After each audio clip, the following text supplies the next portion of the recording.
Hi guys, it's the Catmaster speaking. Today I want to present to you my Frost Wind Ascendant build in Pathofexile 3.1 utilizing the White Wind Imperial Skean, which grants bonuses while your offhand is empty. I have been playing this build on stream for the better part of the last 3 weeks, and this week we finally hit level 95 in the ongoing Abyss Hardcore League. So far the build has been fairly inexpensive.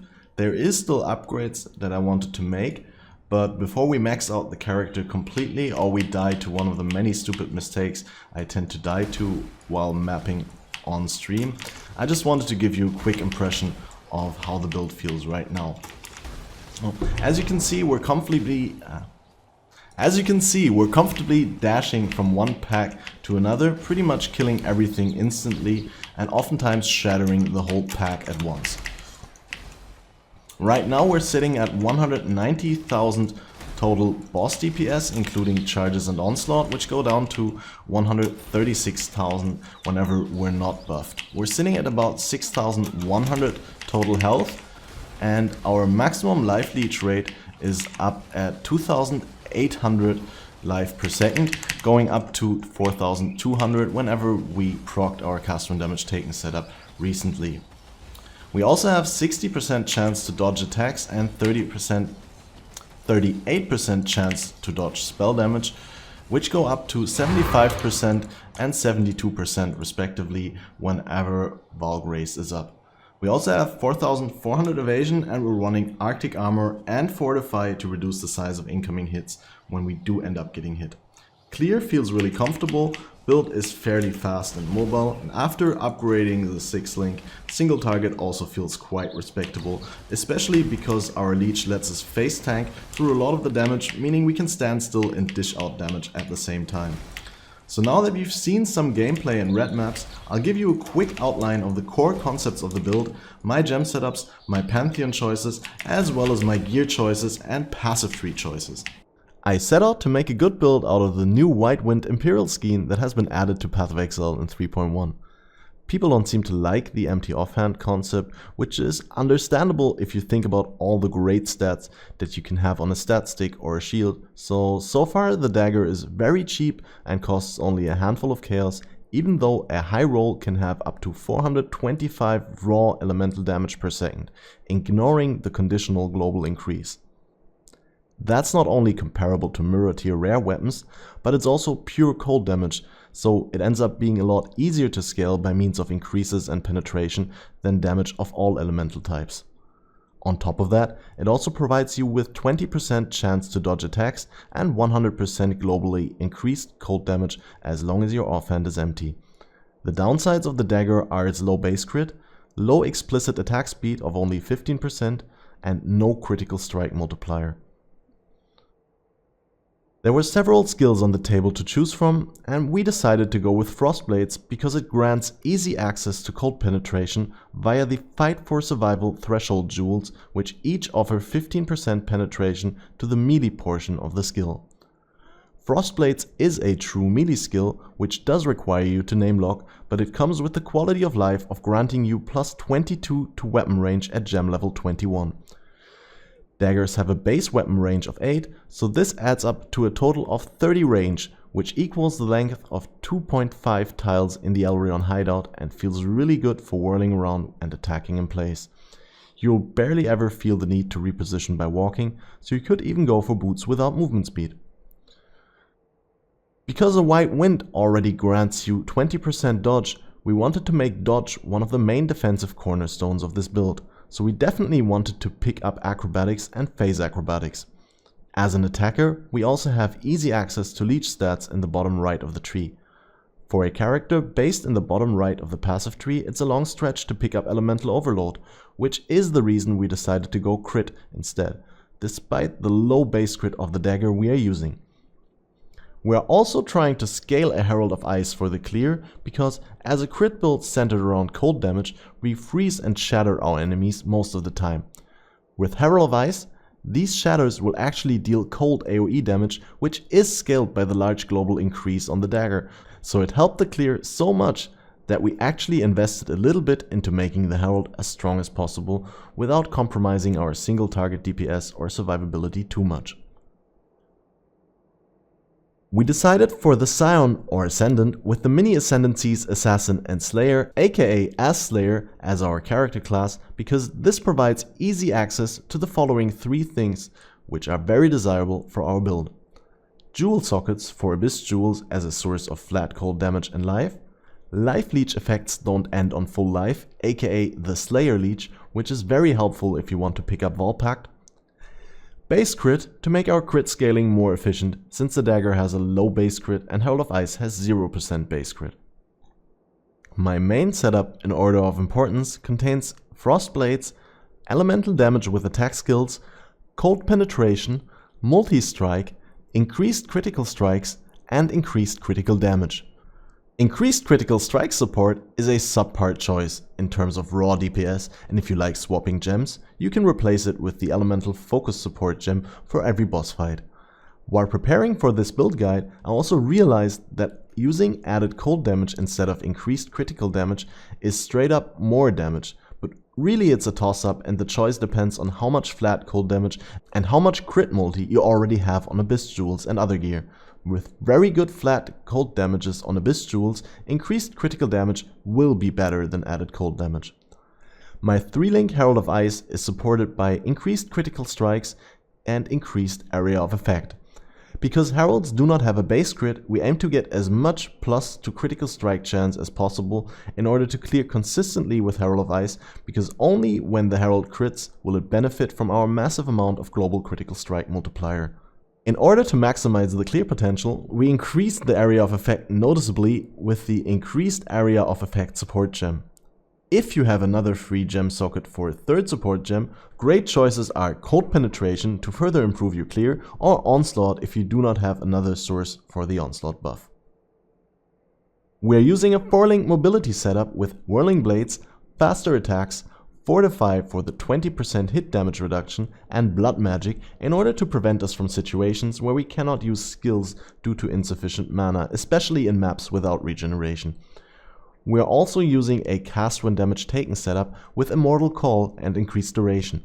Now, because Wild skills are not supported by cast when damage taken, we can also put our Vol Grace into the same 4-link as this setup, so it benefits from the increased duration support gem, increasing the duration from 6 seconds to 10.44 seconds. We're also using the following unlinked skills: Arctic Armor for the hit damage reduction while stationary, Summon Ice Golem as a strong buff which usually lasts for a whole boss fight, Decoy Totem to lead bosses and avoid having to face tank. Also, taunted enemies deal 10% less damage to targets that aren't the source of the taunt. And we're also using a Blood Rage for the Frenzy Charge generation and the attack speed buff, but most importantly to enable the augmented Soul of Arakali Pantheon in conjunction with the cast when damage taken setup. The Soul of Arakali Pantheon grants us a variety of small buffs around incoming lightning damage and damage over time, but most notably, once augmented by the Soul of Arachnoxia, grants us 50% increased recovery of life and energy shield if you've stopped taking damage over time recently. All gaining of life and energy shield are recovery, so this includes all gain on hit, all gain on kill effects, all Flask life recovery, and most notably our leech, bringing it from 2818 HP per second to 4227 HP per second, as long as we have our cast when damage taken proc at least once in the last 4 seconds. This is why we aim to capture the Soul of Arachnoxia as soon as possible and exclusively use the Soul of Arakali as our major Pantheon power. For the minor Pantheon power, you can basically choose freely according to situation and preference. I personally prefer the augmented Soul of Ralakash because being immune to maim and blind is nice quality of life, especially against the Shroud Walker Nemesis mod, and reduced physical damage over time taken while moving reduces the degen from our Blood Rage and bleeds from hits or corrupting blood stacks. Now for gear, we are using the White Wind Dagger as the core piece of our build. There's not much to say about it. With the empty offhand, it beats even the best possible imaginable mirror tier ambusher in terms of DPS in this setup. With a rare dagger, we could be using Lycosidae or a rare shield instead, possibly resulting in more damage or survivability, but Lycosidae alone would be 7 Exalted Orbs at the very least. We're using the Darkness Enthroned unique Stygian Vise because it's very affordable and hard to outclass.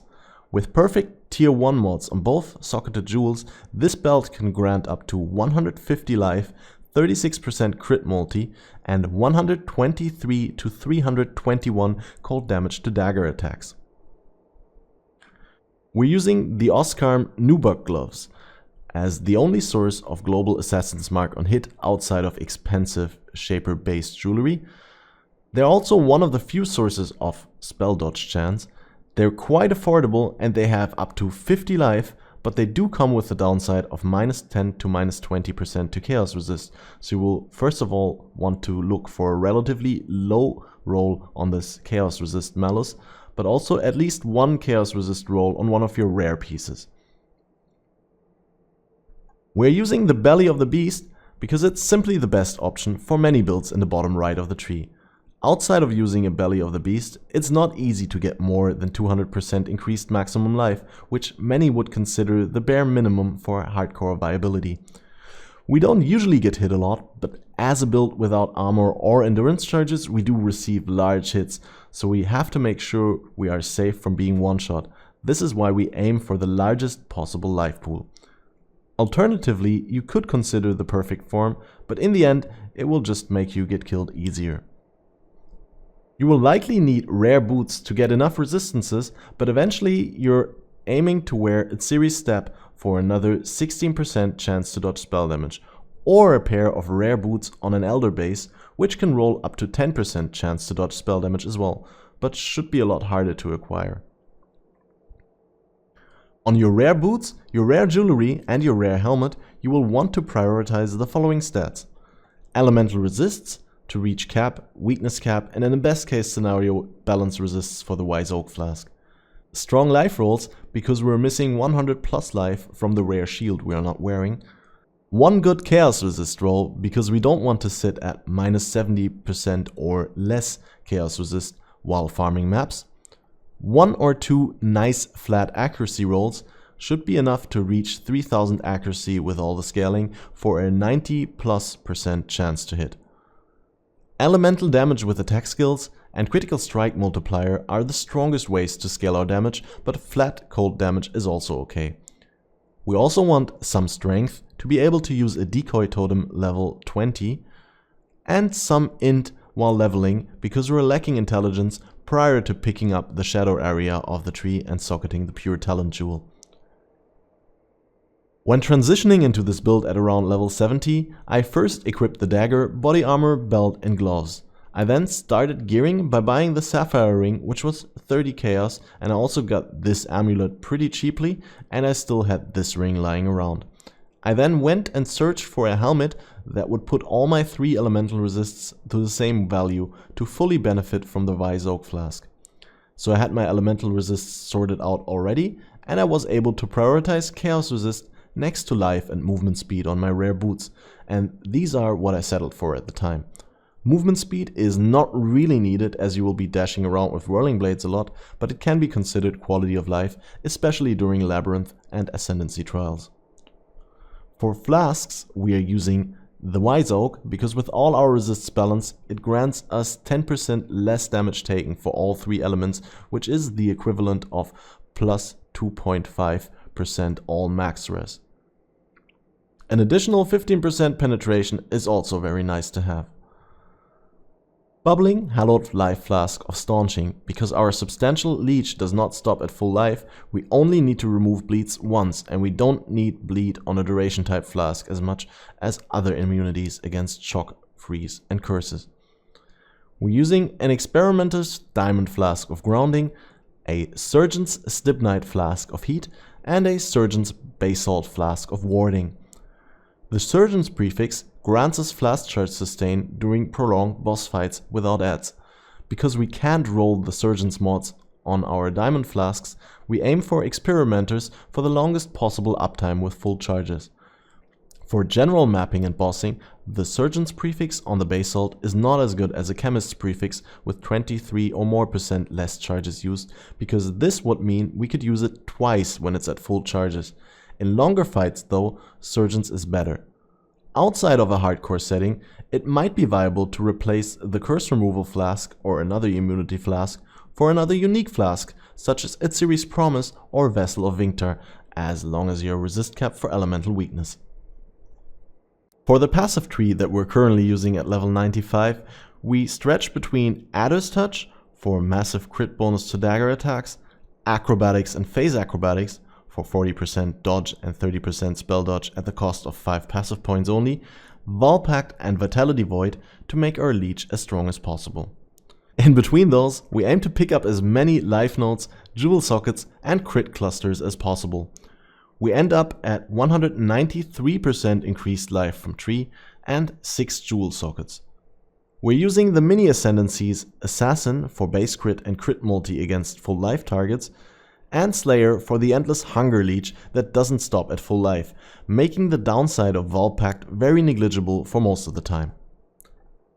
Because the Path of the Shadow allows us to start at the Shadow Start, the Shadow Start does not have to be connected to the Scion Start.